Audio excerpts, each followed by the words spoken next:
Bismillahirrahmanirrahim. Assalamualaikum warahmatullahi wabarakatuh. Gimana kabarnya semua? Semoga kalian tetap sehat dan tetap semangat. Untuk hari ini pelajaran IPS, silakan kalian simak. Kita akan belajar mengenai kegiatan ekonomi dan lapangan kerja. Sekarang kita pelajari kegiatan ekonomi dan lapangan kerja. Kegiatan ekonomi adalah kegiatan yang dilakukan manusia untuk memenuhi kebutuhan hidupnya. Kegiatan ekonomi mencakup kegiatan produksi, distribusi, dan konsumsi. Sekarang kita jelaskan satu persatu. Yang pertama adalah kegiatan produksi. Pada kegiatan produksi, barang mentah diolah menjadi barang yang bermanfaat.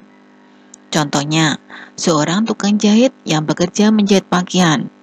Ia bekerja dan menghasilkan beragam pakaian seperti baju dan celana.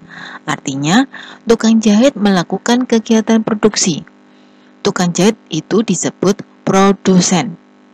Sekarang yang kedua adalah kegiatan distribusi. Setelah melakukan proses produksi, barang hasil produksi dikirim di berbagai tempat. Misalnya melalui warung, toko, pasar, atau para pedagang. Kegiatan ini disebut distribusi. Pihak yang menyalurkan barang dari produsen kepada orang yang membutuhkan disebut distributor. Kegiatan distribusi bertujuan menyebarluaskan hasil produksi, menjaga kelangsungan hidup kegiatan produksi, dan mengembangkan kegiatan produksi. Yang ketiga adalah kegiatan konsumsi.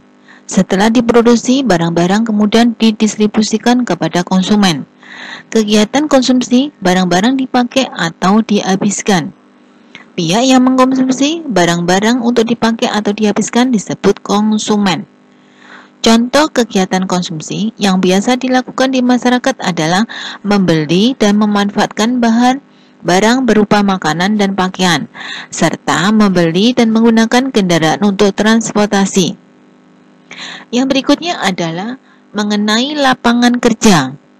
Jenis lapangan pekerjaan yang ada di masyarakat itu bermacam-macam, sesuai dengan bidang pekerjaannya. Setiap bidang pekerjaan menuntut keahlian tertentu. Lapangan pekerjaan yang diciptakan oleh pemerintah dan swasta. Lapangan pekerjaan meliputi sektor agraris, perdagangan, industri, pertambangan, dan jasa. Yang pertama adalah sektor agraris. Adalah usaha mengolah dan memanfaatkan tanah agar menjadi berdaya guna dan berhasil guna. Sektor agraris meliputi usaha pertanian dan usaha perkebunan. Sekarang sektor perdagangan. Sektor perdagangan adalah usaha membeli dan menjual kembali barang atau jasa. Usaha perdagangan dilakukan di pasar tradisional dan pasar modern. Ada juga membuka usaha dagang yang ada di rumah dengan membuka warung. Selanjutnya adalah sektor industri. Sektor industri adalah usaha menghasilkan barang baru atau meningkatkan nilai guna barang. Industri ini dikelompokkan dalam industri besar, menengah, dan kecil. Contoh industri diantaranya industri mobil, industri mainan, dan industri sepatu. Sektor perdagangan. Sektor perdagangan adalah usaha menggali, mengambil atau mengolah kekayaan yang disediakan oleh alam.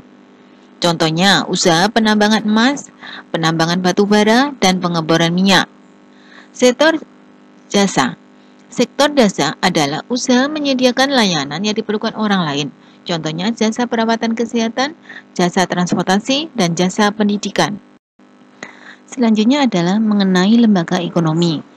Lembaga ekonomi adalah lembaga yang mempunyai kegiatan dalam bidang ekonomi demi terpenuhnya kebutuhan pokok masyarakat. Lembaga ekonomi mengatur kegiatan produksi, distribusi, dan konsumsi barang dan jasa. Dengan adanya lembaga ekonomi, pemerintah membuka lapangan kerja baru, menghasilkan devisa, dan meningkatkan pertumbuhan ekonomi. Selain badan usaha milik negara, beberapa lembaga ekonomi lainnya adalah badan usaha milik daerah, badan usaha milik swasta, yayasan, dan koperasi. 1. Badan usaha milik negara merupakan badan usaha milik pemerintah atau negara. Badan usaha milik negara ini di Indonesia dapat berbentuk perusahaan umum atau perum dan perusahaan perseroan atau persero.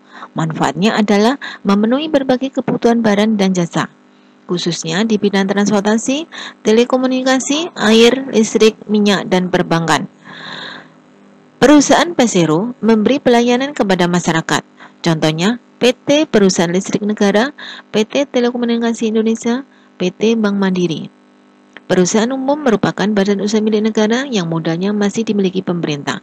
Contohnya, Perum Damri.